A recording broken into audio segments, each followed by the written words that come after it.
శ్రేష్టమైనది ఏమిట్రా అంటే ఒప్పుకోవడం. తప్పులు చేయడం సహజం, ఒప్పుకోవడం అనివార్యం. ఖచ్చితంగా చేయవలసిన పని ఒప్పుకోవడం. నేనేం చేయలేదు,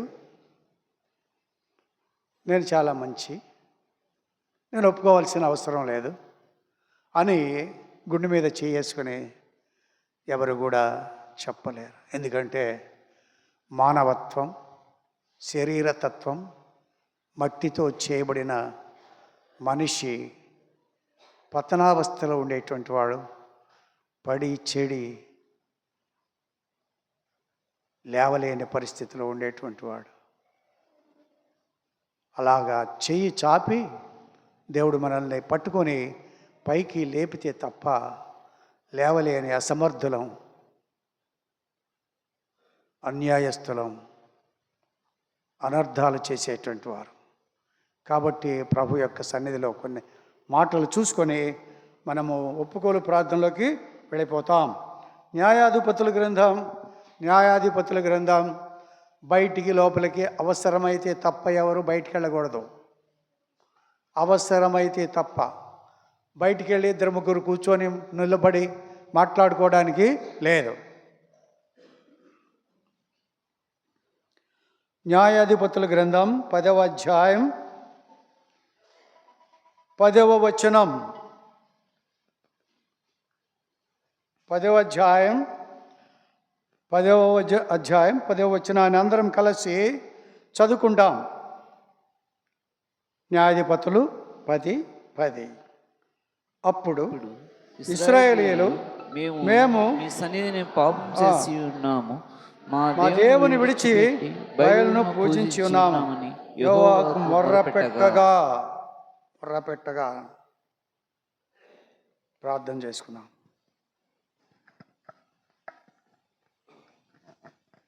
కృప కనికరము కలిగిన నమ్మకమైన సత్యమైన దేవ, నీ పాదములకు స్తోత్రాలు. కృప కలిగిన నామములో ఇంతవరకు మమ్మల్ని కనికరించిన దేవుడివై, నీ దయాళుత్వాన్ని బట్టి, నీ మంచితనాన్ని బట్టి, నీ కృప సమృద్ధిని బట్టి ఈ దినం వరకు మమ్మలను కాపాడి నీ బిడ్డలుగా, నీ సొత్తుగా, నీ స్వాస్యముగా మమ్మలను నీ సన్నిధిలో కూర్చోబెట్టావు. ఈ దినాన్ని చూడాలని చాలామంది ఆశపడ్డారు, కానీ చూడలేక మరణించిన వారుగా ఉన్నారు.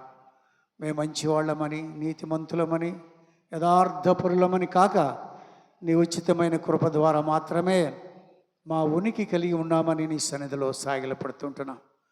అయినను తండ్రి ప్రభా, ఈ అంచె దినములపై కరమైన కాలముల దుర్దినాల్లో ప్రభ మా విశ్వాసాన్ని కాపాడుకుంటూ అలా నిన్ను గణపరుస్తూ వెళ్ళడానికి నన్ను మమ్మల్ని సిద్ధపరచమని నీ సన్నిధిలో సాగిలపడుతుంటున్నాం.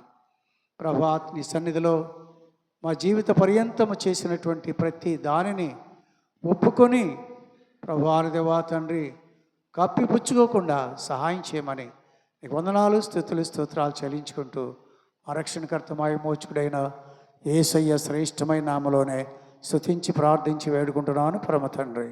ఆమేన్.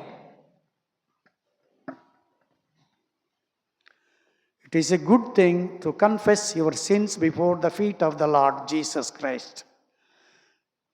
యేసు ప్రభు యొక్క పాదాల దగ్గర మన పాపాలు ఒప్పుకోవడం అనేటువంటిది చాలా మంచి పని. దాచిపెట్టుకోవడం, కప్పుకోవడం మంచిది కాదు. ఎప్పటికప్పుడు ఏ రోజుది ఆ రోజు సాయంకాలానికల్లా మన పాపాలు ప్రభు పాదాల మీద పడేసి కడిగి శుద్ధీకరించమని అడగాలి. 10లో అంటున్నాడు ఇక్కడ, అప్పుడు ఇశ్రాయేలీయులు, మేము నీ సన్నిధిని పాపము చేసి ఉన్నాము, మా దేవుని విడిచి బయలును పూజించి ఉన్నాము, చాలు అని మొర్ర పెట్టారు. ఏం చేశారంటే వీళ్ళు, మేము నీ సన్నిధిని పాపము చేశాం. నీ సన్నిధిలో ఏం చేశాం? పాపం చేశాం. ఏం పాపం చేశారంట? ఏం పాపం చేశారు? బయలు దేవతకి పూజలు చేశారు. నిన్ను విడిచి, అది వెరీ వెరీ పర్టికులర్. నిన్ను విడిచి, కొంతమంది విడిచిపెట్టకుండా అది ఇది కూడా చేస్తారు, అలా కాదండి. నన్ను విడిచి బయలుకు పూజ చేశారు. మీరు నన్ను విడిచిపెట్టేశారు, బయలుకు పూజ చేశారు. అయితే ఏం జరిగింది? 13, అయితే మీరు నన్ను విసర్జించి అన్ని దేవుని పూజించరు కనుక పోయి మీరు కోరుకొని దేవతకు మొరపెట్టుకొనుడి. మీ శ్రమకాలమున అవి మిమ్మల్ని రక్షించునేమో అని ఇశ్రాయేలీయులతో సెలవిచ్చాను. చదివేవాళ్ళు జాగ్రత్త చదవాలి. దేంట్లో వస్తూ ఉంటుంది, మైక్లో చదివితే, లేకపోతే రాదు. నేను ఇక మిమ్మల్ని రక్షింపను. మీరు పోయి కోరుకొనిన దేవతలకు మొరపెట్టారే, అవి మీ శ్రమకాలమున మిమ్మల్ని రక్షించునేమో అని ఇశ్రాయేలుతో సెలవిచ్చాను. నా దగ్గర రాకండి. శ్రమకాలం వచ్చినప్పుడు, కష్టం వచ్చినప్పుడు, బాధ కలిగినప్పుడు, నిరుత్తరులమైపోయినప్పుడు, దిక్కు తోచనప్పుడు నా దగ్గరికి వచ్చి మొరపెడతారు కదా, నేను విన్నా. కాబట్టి మనము ఎప్పటికప్పుడు ఏదైనా సహిస్తాడు, కానీ నువ్వు అబద్ధం ఆడితే సహిస్తాడు, కానీ ఆయన ఉన్న స్థలంలో నుంచి ఆయన్ని తీసి పక్కన పెట్టి ఇంకోటి ఏదైనా పెట్టితే పూజకి ఒప్పుకాడు. అర్థమైందా? ఆయనకు పూజలు లేకపోతే ఆరాధనలు రావలసిన, ఆయన్ని ఉండవలసిన స్థలంలో ఉంచకుండా ఆయన్ని తీసి పక్కన పెట్టి ఇంకోటి తీసుకొచ్చి ఆయన ఉండే స్థలంలో పెడితే ఆయన సహించడు. అబ్రహాం ఏం చేశాడు? కుమారుడిని తెచ్చిపెట్టాడు. దేవుడు ఉండే స్థలంలో కుమారుడైన ఇస్సాకును తీసుకొచ్చి పెట్టి, ఇస్సాకును ఎక్కువగా ప్రేమిస్తున్నాడు దేవుని ప్రేమించకుండా. లేక కలగక చివరి కాలంలో, వృద్ధాప్యంలో, పిల్లలు పుట్టని సమయంలో దేవుడిచ్చినటువంటి ఆ బిడ్డను చూసుకొని మురిసిపోయి దేవుణ్ణి మర్చిపోయాడు. అప్పుడు అన్నాడు దేవుడు, నీవు ఎక్కువగా ప్రేమించేటువంటి నీ కుమారుడైన ఇస్సాకును తీసుకొని మోరియా పర్వతాల్లో ఒక పర్వతం మీద ఉరేసి పెట్టు. ఉరేయమన్నాడా? ఏమన్నాడు? దహన బలి. బలులన్నిటిలో దహన బలి భయంకరమైనటువంటిది. కట్టెలన్నీ పేర్చి ఆ బలి పశువుని కట్టెల మీద పెట్టి, నిప్పు పెట్టి, బూడిద చేయాల్సినటువంటి పరిస్థితి ఉంటుంది. అది భయంకరమైనటువంటి పరిస్థితి. ఇక నామ రూపాలు లేకుండా, ఆకారం లేకుండా బూడిదైపోయేటువంటి పరిస్థితి. నీ ప్రేమ దేవుని మీద కాకుండా ఇంకా దేని మీదైనా ఉన్నట్లయితే దాన్ని ఏం చేస్తాడు? బూడిద చేస్తాడు దేవుడు. కాబట్టి ఆయన ఎంతగానో మాట్లాడుతున్నాడు. చూడండి ఏమేం చేశారు వీళ్ళు. 6వ వచనంలో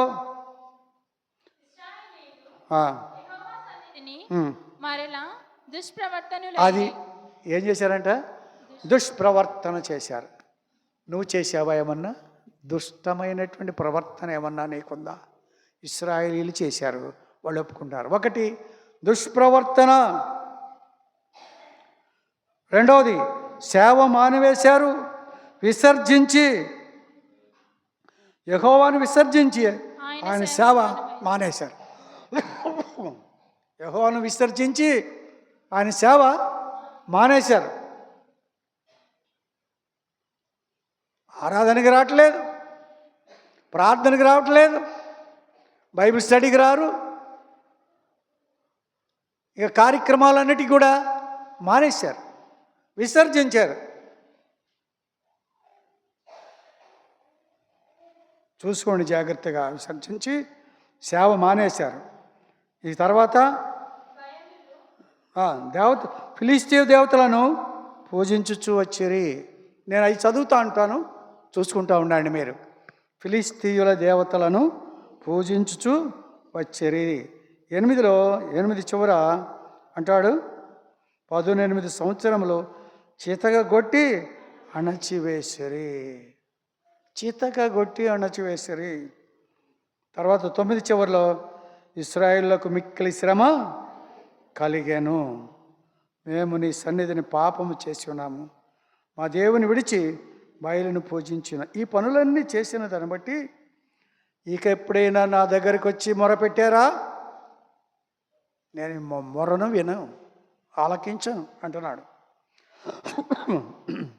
తర్వాత 15, అప్పుడు ఇశ్రాయేలీయులు అది ఒప్పుకోవడం అంటే ఏమన్నారు, మేము పాపము చేసి ఉన్నాం.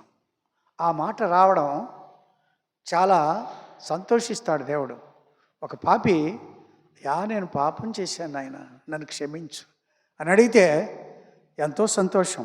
పాపం చేసి ఉన్నాము, నీ దృష్టికి ఏది అనుకూలమో దాని చొప్పున మాకు చేయం. శిక్షిస్తావా, శిక్షించు. రోగాలతో బాధపడతావా, బాధపెట్టు. కరువు తెప్పిస్తావా, కరువు తెప్పించు. హింసిస్తావా, హింసించు. నీకు ఏది కావాలంటే అది మమ్మల్ని చేయి అని అడిగారు. అప్పుడు యెహోవాను సేంపివలను తమ మధ్య నుండి అనే దేవతలను తొలగింపగా ఆయన ఆత్మ ఇశ్రాయేలులో కలిగిన దురవస్థను చూసి సహింపలేదు. ఇశ్రాయేలు కలిగినటువంటి దురవస్థ, ఆ యొక్క దీన స్థితిని చూచి దేవుడు తట్టుకోలేకపోయాడు.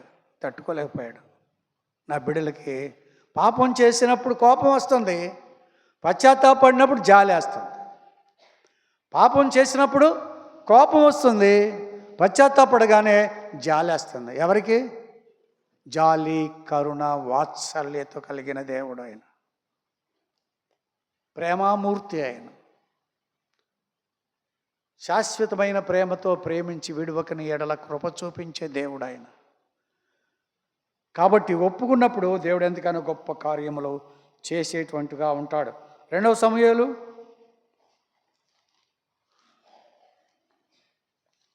12:13.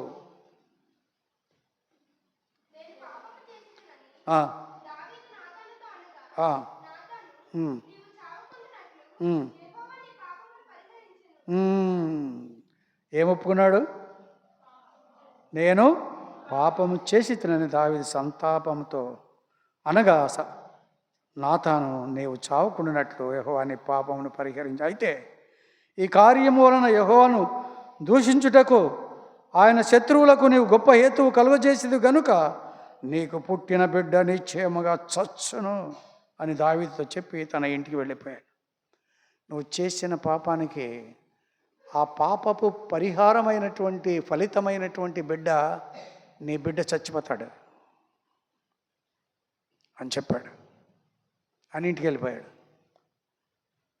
ఏ సందర్భంలో ఇది?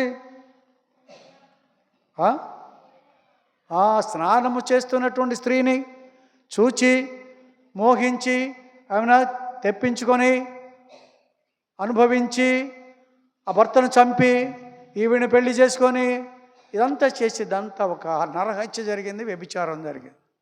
ఈ రెండింటిని కూడా తట్టుకోలేక దేవుడు బిడ్డను చంపినటువంటి ఆయన పశ్చాత్తాపడ్డాడు కాబట్టి ఆయన్ని మాత్రం విడిచిపెట్టాడు. కాబట్టి పశ్చాత్తాపడినప్పుడు దేవుడు ఎంతో జాలి పడేటువంటి వాడుగా నువ్వు కూడా నేను కూడా ఏం చేయాలంటే పశ్చాత్తాపడాలి, ఒప్పుకోవాలి. ఒప్పుకొని దానిని విడిచిపెట్టినటువంటి ఏం చేయకూడదు? రండి,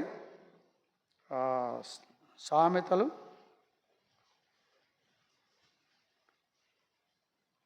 28, 28, 13. అతిక్రమములను దాచిపెట్టువాడు వర్ధిల్లడు, వాటిని ఒప్పుకొని విడిచిపెట్టువాడు కనికరము పొందును. ఇంకో మాట చెప్పాడు ఒక ఆయన వచ్చి, విడిచిపెట్టి ఒప్పుకొని విడిచిపెట్టువాడు ఇంకొకటి అన్నాడు, మరిచిపోవాలి. పాపములను కప్పుకొనక వాటిని ఒప్పుకొని విడిచిపెట్టి మరచిపోవాలి అన్నాడు. కాబట్టి ఇక్కడ అంటున్నాడు, మనం ఎట్టి పరిస్థితిలో కూడా పాపాన్ని కప్పి పెట్టుకొని ప్రభు పాదాల దగ్గర ఒప్పుకోవాల్సినటువంటి వారంగా ఉంటున్నాం. 2 సమయాలు 24:10 చూడండి. 24:10.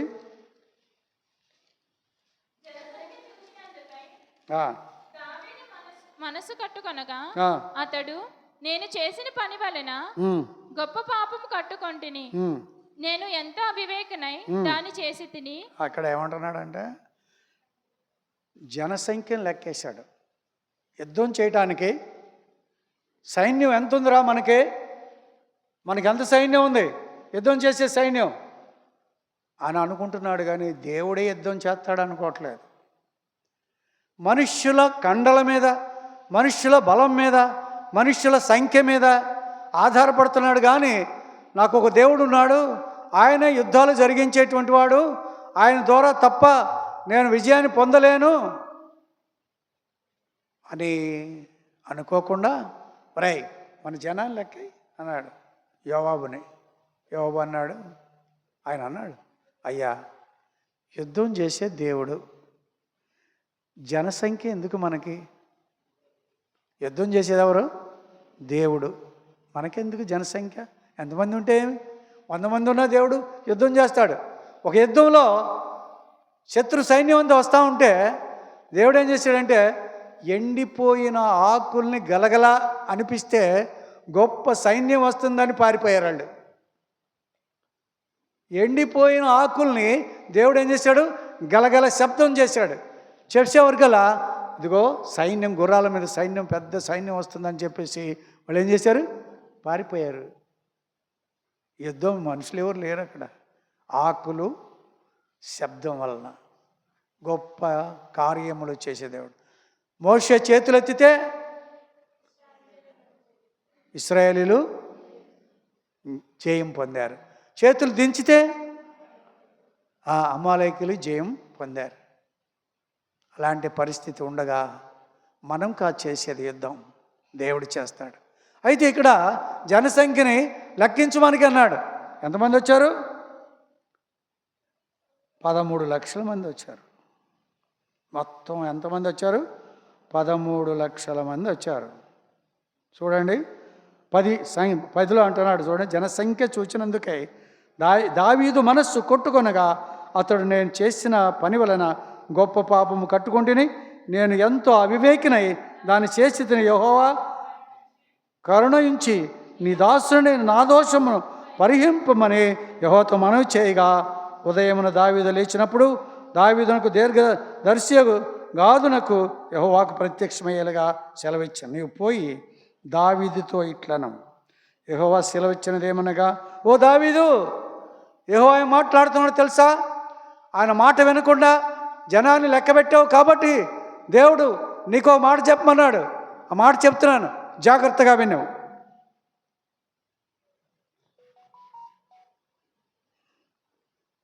అక్కడ ఏముంటున్నాడు? 13వ వచనం. కావున గాదు దావీదునకు వచ్చి ఇట్లని సంగతి తెలియజెప్పాను, నీవు దేశమందు 7 సంవత్సరముల క్షామము కలుగుటకు ఒప్పుకుంటావా? నీ దేశంలో 7 సంవత్సరాలు కరువు వస్తుంది, దానికి ఒప్పుకుంటావా? లేకపోతే నిన్ను తరుముచున్న నీ శత్రువుల ఎదుట నిలవక నీవు 3 నెలలు పారిపోవటం ఒప్పుకుంటావా? నీ శత్రువులు తరుముతుంటే 3 నెలలు పారిపోయేటువంటి దానికి ఒప్పుకుంటావా? పారిపోతావా 3 నెలలు? ఇదేం ఒప్పుకుంటావు? ఇంకోటి 3, నీ దేశమందు 3 దినములు తెగులు రేగుట ఒప్పుకుందావు. నీ దేశంలో 3 రోజులు తెగులు, వ్యాధి, బాధ, హింస వచ్చే జనం అంతా చచ్చిపోతానికి ఒప్పుకుంటావా? ఈ 3 ఏదో ఒకటి కోరుకో అన్నాడు. ఈ 3 ఏదో ఒకటి కోరుకో అన్నాడు. అప్పుడేమన్నాడు ఆయన? అందుకు దావీదు, నాకేమి తోచకున్నది, గొప్ప చిక్కులలో ఉన్నాను, యెహోవా బహువాత్సల్యత గలవాడు గనుక మనుష్యుని చేతిలో పడకుండా యెహోవా చేతిలోనే పడుదును గాక అని గాదుతో అనెను. అయ్యా, మనుష్యుల చేతిలో ఎందుకు? దేవుడికి ఏది ఇష్టమో అది చేయండి. మనం ఏది కావాలంటే నేను 3 పెట్టారు నా దగ్గర, మూడు నష్టాలు ఉన్నాయి, వాటిలో ఒకటి కోరుకోమంటే ఆయన ఏమన్నాడు, మనుష్యుల చేతిలో పడే కంటే దేవుని చేతిలో పడుట మంచిది అని చెప్పి, దేవునికి నాకేమి తోచకున్నది, గొప్ప చిక్కుల్లో ఉన్నాను, బహువాత్సల్యత గలవాడు కనుక మనుష్యుల చేతిలో పడకుండా యెహోవా చేతిలోనే పడుతుందిగా కానీ గాదుతో అన్నాను. అప్పుడేమైంది?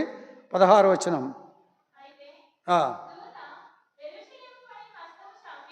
నాశనం 15. అందుకే యెహోవా ఇశ్రాయేలు అందరి మీదికి తెగులు రప్పింపగా ఆ దినము ఉదయం మొదలుకొని సమాజ కూటపు వేళ వరకు జరుగుచుండాను. దాను నుండి బేర్షెబా వరకు 70,000 మంది మృతి పొందాను. ఎంతమంది? ఒక్కరోజు 70,000 మంది చచ్చిపోయారంట. 70,000 మంది. తప్పెవరు చేశారు? దావీదు చేశాడు. ఫలితం ఎవరికి? ప్రజలందరూ కూడా 70,000 మంది చచ్చిపోయారంటే అన్యాయంగా ఏ నేరము చేయకుండా ఒక్కడు చేసిన పాపానికి అందరూ కూడా చనిపోవాల్సి వచ్చింది. అందుకని మనం ఏం చేయాలంటే ఒకరి కొరకొరు ప్రార్థన చేసుకుంటూ ఉండాలి, ఒకళ్ళ కొరకు ఒకరు ప్రార్థన చేసుకోవాలి. ప్రభు క్షమించాలని ఒకరు ఎవరైనా తప్పు చేస్తున్నారంటే వాళ్ళ కొరకు ఏం చేసేయాలి? ప్రార్థన చేస్తూ ఉండాలి. ఆ విధముగా మనం చేసినప్పుడు దేవుడు ఎంతగానో మరి కాచి కాపాడి భద్రపరిచేవాడిగా ఉంటున్నాడు. ఎజ్రా గ్రంథం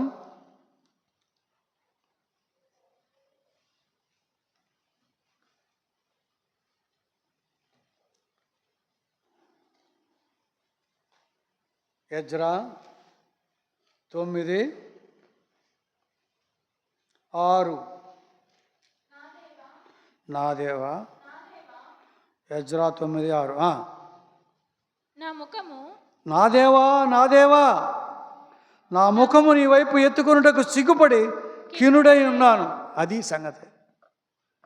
దేవా, నీ వైపుకి నా ముఖం ఎత్తలేకపోతున్నాను. నా చేసిన పాపాన్ని బట్టి నా ముఖాన్ని నీకు చూపించలేకపోతున్నాను, నా ముఖాన్ని ఎత్తుకోలేకపోతున్నాను, సిగ్గుపడుతున్నాను, ఖిన్నుడనవుతున్నాను, దుఃఖంతో ఉన్నాను. మా దోషములు మా తలలకు పైగా హెచ్చి ఉన్నవి. మా తలల పైగా ఉన్నాయంటే మునిగిపోయి ఉన్నాం, దోషాల్లో మునిగిపోయి ఉన్నాం. మా తల కంటే ఎక్కువగా మా దోషాలు ఉన్నాయి. రోజుకొక మూట పాపాలు సంపాదించుకుని దాచిపెట్టుకుంటాం. పడుకునేటప్పుడు మూట ఇప్పి ఆ పాపాలన్నీ పాదాల దగ్గర పెట్టి, ప్రభువా, ఈరోజు నేను సంపాదించినటువంటి పాపాలు వీటిని పరిహరించు అని ప్రార్థన చేసుకుని ఎప్పటికప్పుడు బరువు దించుకుంటూ ఉండాలి. అలా చేసితే మా తప్ప అవి పోవు. తలకు పైన ఉన్నాయి. మా అపరాధము ఆకాశమంత ఎత్తుగా పెరిగి ఉంది. పాపాలేమో తలకు మీదకు వస్తున్నాయంట, అపరాధాలేమో ఆకాశం అంతా ఎత్తుగా ఉన్నాయంట. ఎంత భయంకరమైన స్థితి. ఆదికాండం 5:6.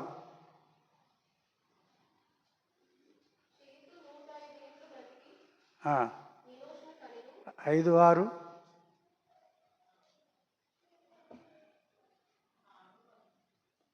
చదవండి.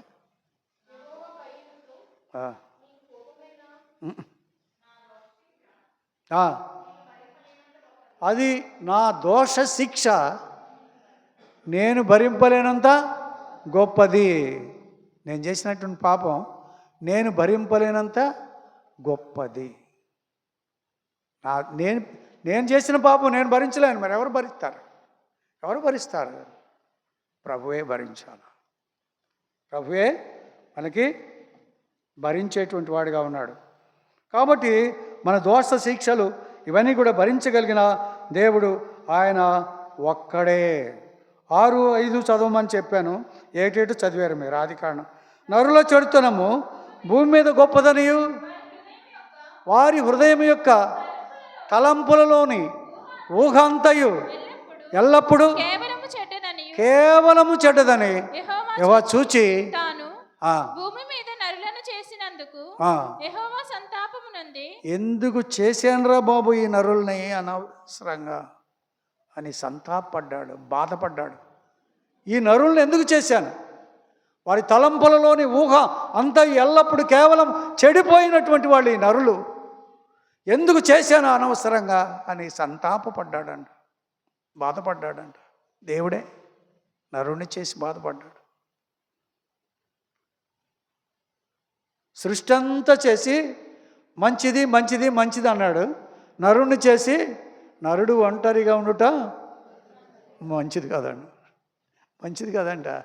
ఒంటరిగా ఉంటే ఏమైపోద్ది? తొంటరి అయిపోతాడు. ఒంటరి అయితే తొంటరి అయిపోతాడు. కాబట్టి నరుణ్ణి ఒంటరిగా ఉండడం మంచిది కాదు అనే సాటి అయిన సహాయాన్ని ఇస్తే ఏం చేసింది? ఏ సహాయం చేసింది?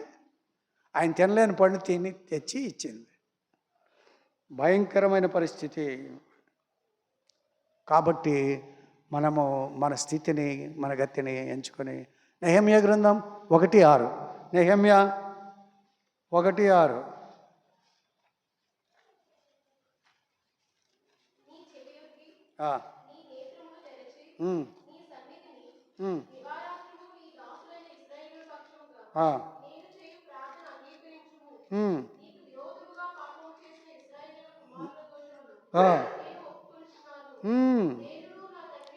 ఏం చెప్పుకున్నారు? ఆ మాట ఏందా చూద్దాండి. నీకు విరోధముగా పాపము చేసిన ఇశ్రాయేలుల కుమారుల దోషము నేను ఒప్పుకుంటున్నా. వాళ్ళెవరో పాపం చేస్తే నేను ఒప్పుకుంటా. ఇశ్రాయేలు కుమారులు పాపం చేస్తే నేను ఒప్పుకుంటా. అది ప్రార్థన చేస్తున్నాడు అన్నమాట. అయ్యా నేను ఒప్పుకుంటా, వాళ్ళ బదులు నేను క్షమాపణ కోరుకుంటా. వాళ్ళు క్షమాపణ కోరకపోయినా వాళ్ళ బదులు నేను క్షమాపణ కోరుకుంటా, క్షమించాలని అని చెప్పేసి ఆయన ఎంతగానో చెప్పేటువంటి వాడుగా. నీకు విరోధముగా పాపము చేసిన ఇశ్రాయేలు కుమారుల దోషము నేను ఒప్పుకొనుచున్నాను. నేనును నా తండ్రి ఇంటి వారును పాపము చేసి ఉన్నాము. నేనే కాదు, నా తండ్రి ఇంటి వారు, నా తాత, నా ముత్తాత వాళ్ళందరూ కూడా పాపం చేస్తూనే ఉన్నారు. వాళ్ళందరి పాపం నేను ఒప్పుకుంటాను. సంఘంలో ఉన్న వాళ్ళంతా పాపం చేస్తే ఎవరైనా వాళ్ళ పాపాన్ని నేను ఒప్పుకుంటా. వారిని క్షమించు ప్రభువా, వారి పాప దోషాన్ని పరిహరించు ప్రభువా. నా సంఘములో చాలామంది తప్పులు చేస్తున్నారు, వాళ్ళని క్షమించు అని పాపం ఒప్పుకోవాలి. ఒకరికొరకు ఒకరు ఒప్పుకుంటూ ఉండాలి. ఎత్తి చూపించడం కాదు, ఏలెత్తి చూపించేవాడు. మనం ఏం చేయాలి? ఒప్పుకోవాలి. ఇప్పుడు ఒకళ్ళు చేసిన తప్పు రేపు మనం కూడా చేయొచ్చు. కాబట్టి క్షమాపణ బుద్ధి కలిగినటువంటి వాడు నిజమైనటువంటి విశ్వాసి. నిజమైన విశ్వాసి ఎవడు అంటే క్షమించే బుద్ధి కలిగినటువంటి వాడు. క్షమాపణ అందుకే కోరుకోవాలని చెప్పబడతా ఉంది. యెషయా గ్రంథం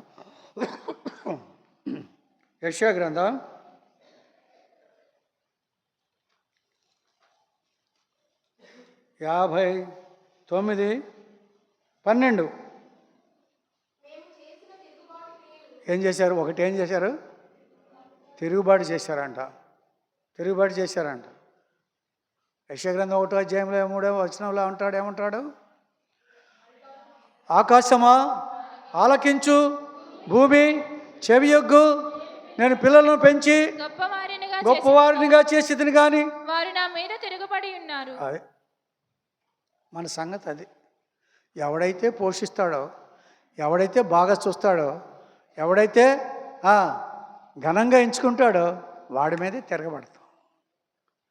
నేను పిల్లల్ని పెంచి పోషించి గొప్పవాళ్ళుగా చేశాను, కానీ వాళ్ళు ఎవరి మీద తిరగబడ్డారు? నా మీద తిరగబడ్డారు. వాళ్ళు ఎవరంటే మనమే. అందుకని కింద అంటాడు చూడండి, పాపిష్టి జనమా, దోషభరితమైన ప్రజలారా, దుష్ట సంతానమా, సర్ప సంతానమా, దుష్ట సంతానమా, దుష్ట సంతానమా, చెరుపు చేయు పిల్లలారా, ఆ, మీకు శ్రమ. అది చెరుపు చేయు పిల్లలారా మీకు శ్రమ అంటున్నాడు.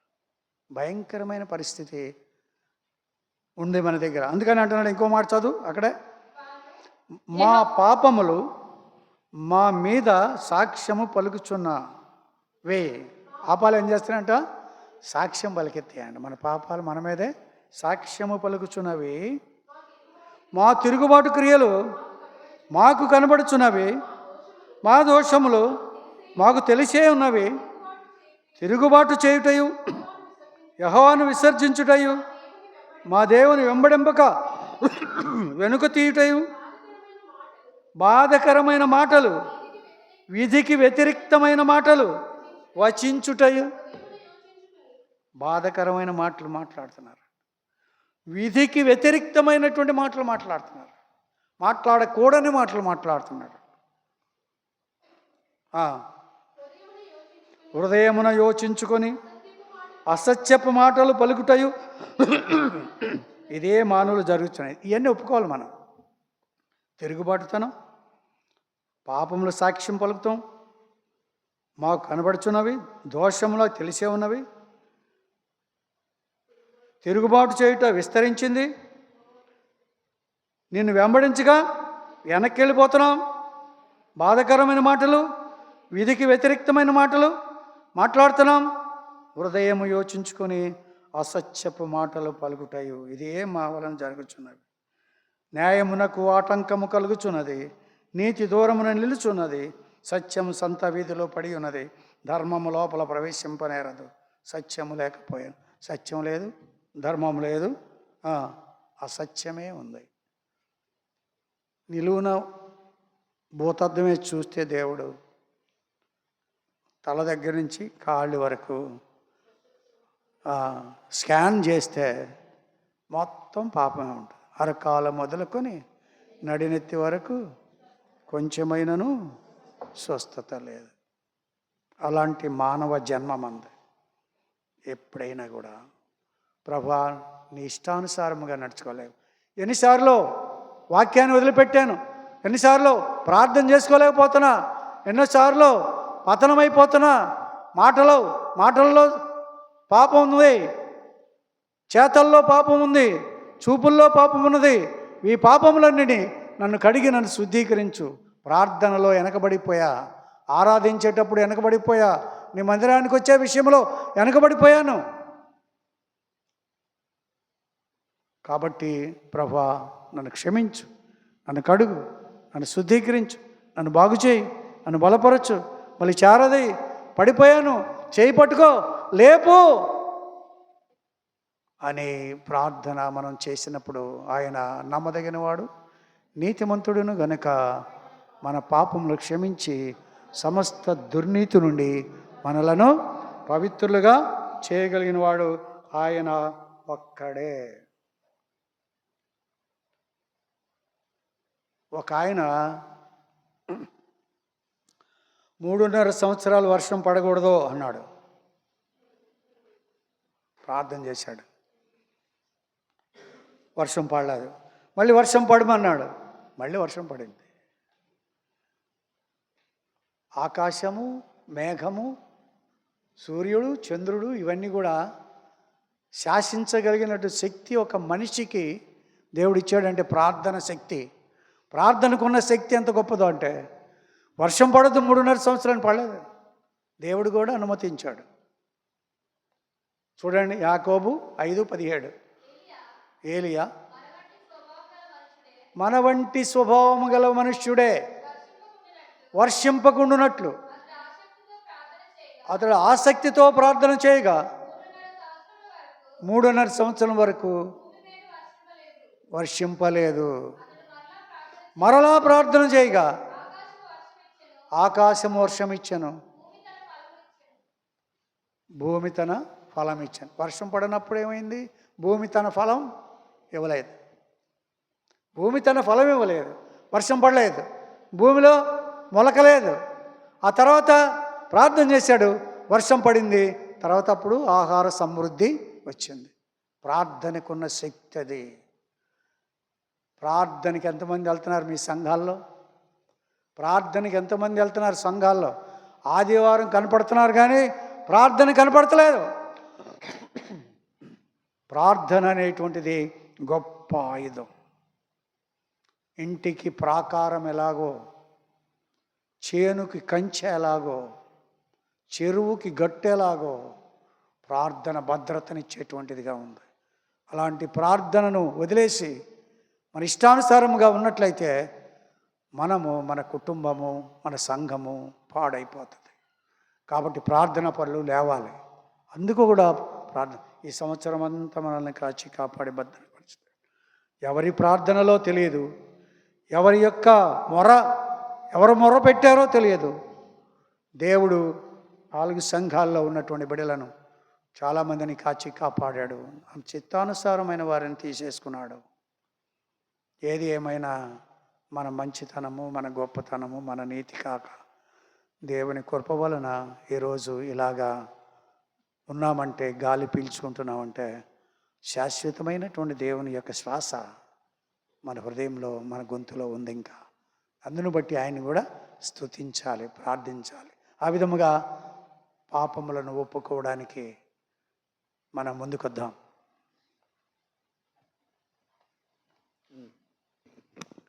సమయంలో లేచి నిలబడి ఒక పాట పాడుకుందాం. ఆ సమయంలో బయటికి వాష్రూమ్కి వెళ్ళే వాళ్ళు వెళ్ళి రావచ్చు. లేచి నిలబడి పాడుకుందాం. క్షమించు దేవా అనే పాట పాడుతున్నప్పుడు ఎవరైనా వాష్రూమ్కి వెళ్ళే వాళ్ళు వెళ్ళి రావచ్చు. మంచినీళ్ళు తాగేదానికి కూడా వెళ్ళచ్చు. అలాంటి సామెలను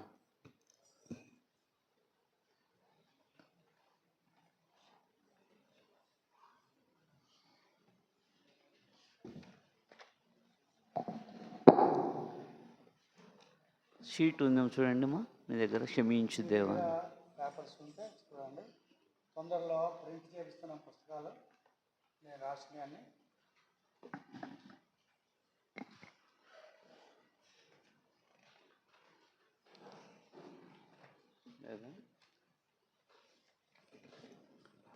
ఉంటే ఫోటో తీసుకొని ఇవ్వండి ఒక సీటు.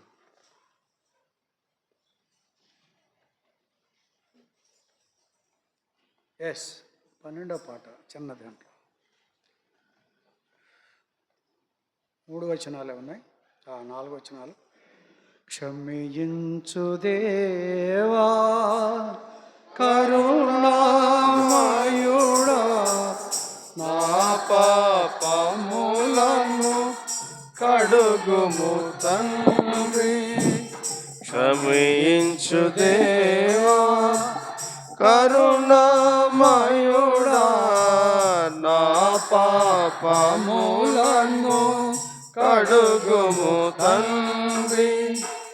మూర్ఖమైన ఈ వక్రజనుల మధ్య వాక్యపు జ్యోతిని ఆడుకొంటిని.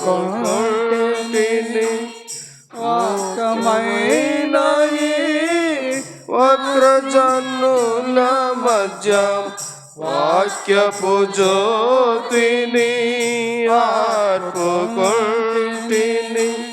భయముతో వణకుచో సొంత రక్షణను కొనసాగించక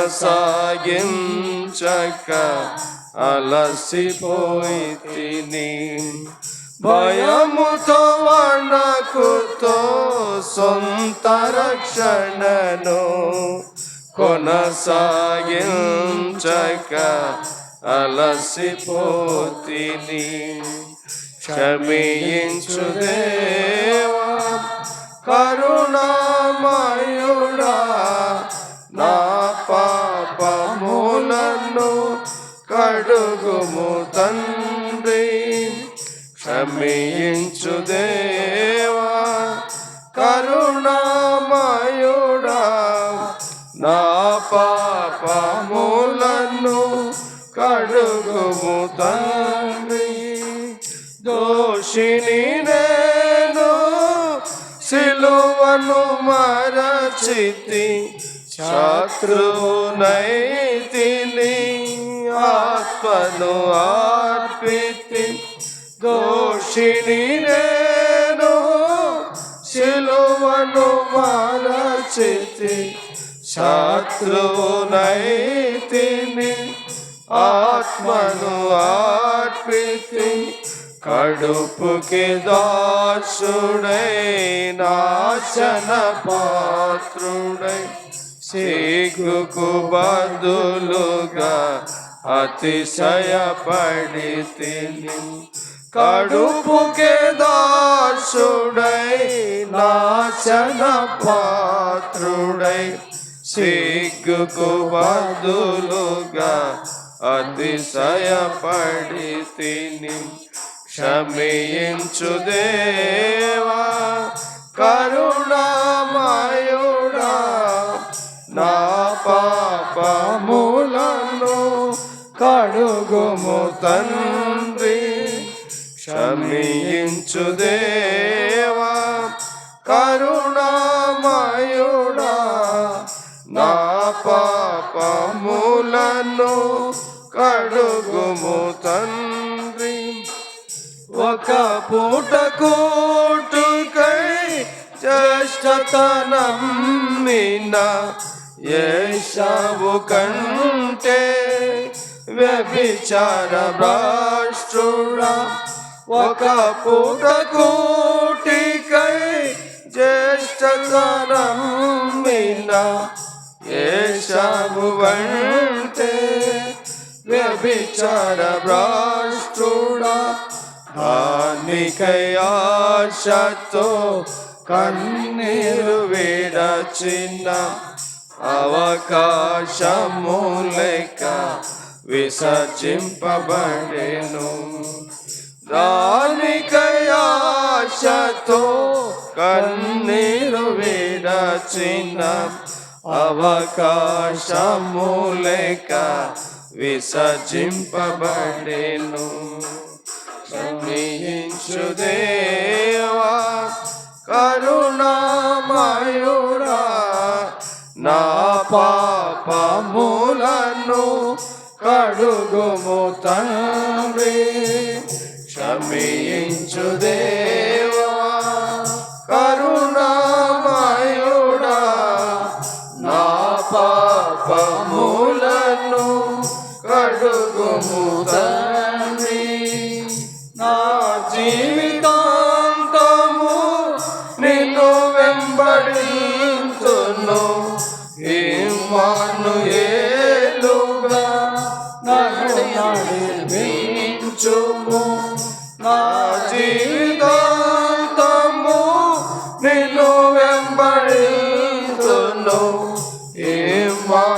ఇమ్మానుయేలుగా నన్ను నడిపించుము నీ ఆత్మ సన్నిధి నీ వాక్య పెన్నిధి నీ కృప సమృద్ధి నాకెంతో నెమ్మది నీ ఆత్మ సన్నిధి నీ వాక్య పెన్నిధి నీ కృప సమృద్ధి నాకెంతో నెమ్మది క్షమించు దేవా